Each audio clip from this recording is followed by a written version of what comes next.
ये second semester की आज की क्लास में आप लोगों का विषय है हिंदी में उपलब्ध सॉफ्टवेयर और वेबसाइट्स। सबसे पहले बात कर लेते हैं कि सॉफ्टवेयर होते क्या हैं। तो जो सॉफ्टवेयर हैं वो कंप्यूटर को नियंत्रित और निर्देशित करने का काम करते हैं। ठीक है, मान लीजिए आप लोग का फ़ोन होता है, उसमें भी सॉफ्टवेयर अपडेट का आता है ना, वो सॉफ्टवेयर सिस्टम सॉफ्टवेयर होता है। उस पूरे को सिस्टम को चलाने के लिए जिस सॉफ्टवेयर की ज़रूरत होती है उसी को हम सिस्टम सॉफ्टवेयर कहते हैं। ये भी दो प्रकार के होते हैं, एक तो हो गया सिस्टम सॉफ्टवेयर, दूसरा हो गया आपका एप्लीकेशन सॉफ्टवेयर। एप्लीकेशन सॉफ्टवेयर जो होते हैं वो किसी विशेष प्रोग्राम के लिए तैयार किए जाते हैं। और जैसे कि आप लोग ऑनलाइन शॉपिंग करते हैं तो आप डाउनलोड करते हैं, पढ़ने के लिए आप लोग कोई एकेडमी है उसका कोई ऐप है वो डाउनलोड करते हैं। तो जो विशेष प्रयोजन से जो ऐप बनाए जाते हैं, है ना, उसके लिए हम जैसे कि गाने सुनते हैं हम लोग तो उसके लिए एक अलग एक ऐप डाउनलोड करते हैं, है ना, ऑनलाइन शॉपिंग हो गया। तो ये जो है ये एप्लीकेशन सॉफ्टवेयर कहलाते हैं। हिंदी में भी इसी तरीके से बहुत सारे उपलब्ध हैं सॉफ्टवेयर। सबसे पहले आया था श्रीलिपि 1977 में पुणे द्वारा इसको विकसित किया गया था।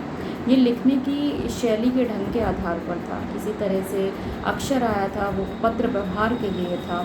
उसी प्रकार से एक और आया था आकृति, पत्र व्यवहार अकाउंट्स और बैलेंस शीट के लिए ये प्रयोग करते थे। और इसके बाद आया था आकृति जो कि हिंदी इंग्लिश साक्षरता को प्रस्तुत कर सकते थे। और इसके बाद एक आया था जिस्ट 1983 में कानपुर द्वारा विकसित था, और graphical and intelligence based script technology इसका फुल फॉर्म है। इसके भी दो सॉफ्टवेयर थे, एक था ACP और एक था ISM। तो और ये जो है हमारे सॉफ्टवेयर थे श्रीलिपि, अक्षर, आकृति, जिस्ट बहुत इम्पॉर्टेंट था क्योंकि ये थोड़ा सा चेंज लेकर आया था। एक था लीला हिंदी। लीला हिंदी में क्या था कि जो हिंदी में दक्षता प्राप्त करना चाहते थे, मान लीजिए कोई नॉन हिंदी पर्सन है और वो हिंदी सीखना चाहता है या हमारे हिंदी भाषी भी हिंदी सीखना चाहते हैं, तो वो हिंदी सीखने के लिए ही बनाया गया था कि कोई व्यक्ति जो है वो हिंदी सीखना चाहता है, उसमें पढ़ना चाहता है, लिखना चाहता है, बोलना चाहता है, तो उसके लिए वो ये जो लीला हिंदी है वो सॉफ्टवेयर उपलब्ध कराया गया था। तो हमारे ये हो गए हिंदी के सॉफ्टवेयर। अब करते हैं बात वेबसाइट्स की। वेबसाइट्स क्या होती है? वेबसाइट जो होती है वो वेब पेजों का संग्रह होती है। ठीक है, और वेब पेजों का संग्रह मतलब वेब पेज क्या होते हैं आप लोग ये पूछेंगे। मान लीजिए कोई फाइल उससे बहुत सारे पेज लिखे हैं, ऐसे समझ लीजिए। तो उस पेज में हम जैसे आप कंप्यूटर का सर्च कर रहे हैं, आपने गूगल पर डाल दिया कि कंप्यूटर, तो कंप्यूटर के क्या कार्य होते हैं, कंप्यूटर क्या होता है, कंप्यूटर के प्रयोग क्या हैं, कंप्यूटर के घटक कौन से हैं, कंप्यूटर के उपकरण कौन से हैं, ये उसके वेब पेज हो गए। तो ठीक है, जैसे ही आप कोई साइट खोलते हैं तो उसमें बहुत सारे वेब पेज होते हैं। अब आपने पूछ लिया कंप्यूटर का कार्य क्या होता है, तो वो कहीं से भी जो साइट्स होगी उसका जो वेब पेज होगा उसमें कहीं भी कंप्यूटर के कार्य होंगे तो वो आपको कलेक्ट करके आपको गूगल सर्च करके दे देगा।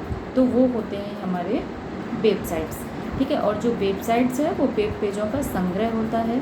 उसी तरीके से वेब पेजों का संग्रह होता है। और जो वेब पेज का जो पहला पेज है ये इम्पॉर्टेंट भी है कि वो होम पेज कहलाता है। ये आप लोग को याद भी रखना है कि वेब पेज का बहुत पूछा भी जाता है, ये प्रश्न आता भी है कि वेब पेज का जो पहला पेज होता है वो होम पेज कहलाता है। अब हिंदी की हम वेबसाइट की बात करते हैं। हिंदी की जो वेबसाइट्स हैं, तो सबसे पहले मैंने आप लोगों क्लास में ही बताई थी कि हिंदी समय एक ऑनलाइन पत्रिका भी है, और ये महाराष्ट्र अंतर्राष्ट्रीय जो महात्मा गांधी अंतर्राष्ट्रीय वर्धा विश्वविद्यालय है वहाँ से इसका प्रकाशन भी होता है। ये वेबसाइट्स भी है।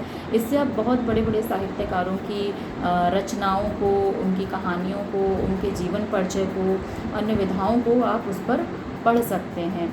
एक हो गया हिंदी समय। दूसरा आपका है गद्य कोश।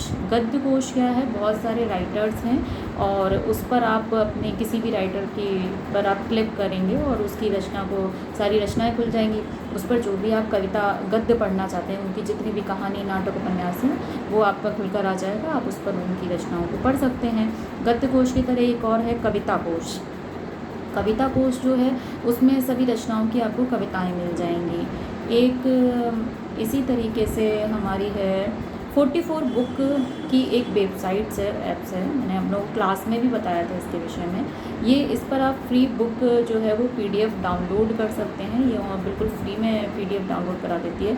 इस पर हमें सभी रचनाओं की साहित्यिक जो रचनाएं हैं वो हमें प्राप्त हो जाती हैं पुस्तकें, और उसको हम फ्री में डाउनलोड कर सकते हैं। इसी तरीके का एक ऐप और है जो ई पुस्तकालय ऐप है, उसकी साइट है।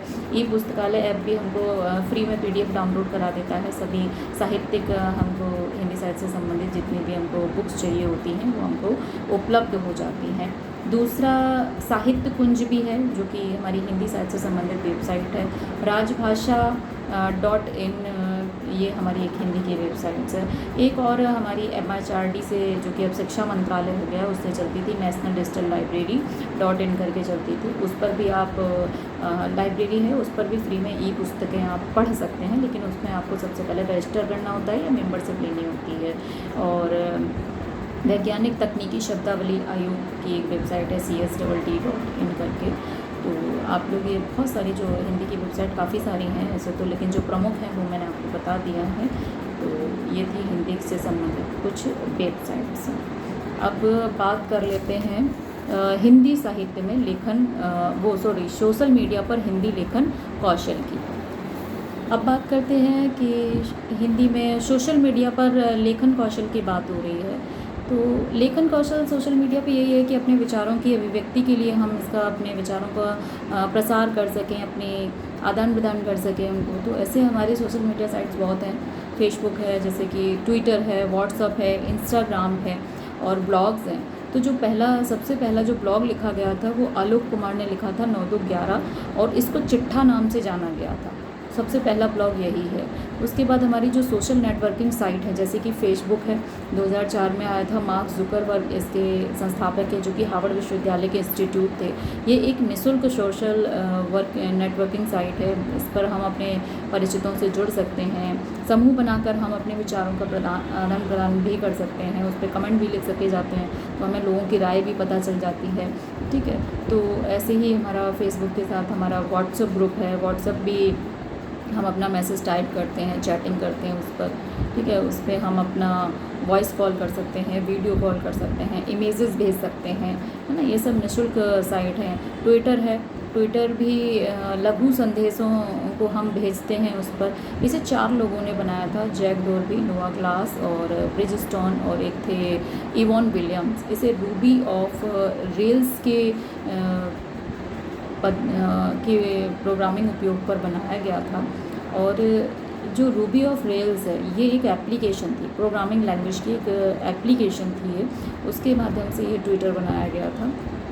तो ये सभी जो हैं निःशुल्क सोशल नेटवर्किंग साइट हैं। इसी तरह हमारा अब इंस्टाग्राम भी आ गया है। तो संदेशों के आदान प्रदान के लिए, अपने विचारों की अभिव्यक्ति करने के लिए, हमारे समाज में जो भी घटनाएँ घट रही हैं उस पर हम क्या कहते हैं कि सीधी सी बातें, हम प्रभावित भी होते हैं, उन पर अपने विचार भी प्रकट करना चाहते हैं। तो ये एक बहुत अच्छा माध्यम है सोशल नेटवर्किंग साइट। और अच्छी बात है कि युवा पीढ़ी इस पर ज़्यादा से ज़्यादा लिख रही है ना। छोटे छोटे संदेशों के माध्यम से ही लेखन कौशल तो उनका बढ़ ही रहा है। तो आज की क्लास में इतना ही। आज आप लोगों ने हिंदी के सॉफ्टवेयर, वेबसाइट और लेखन कौशल के विषय में पढ़ा।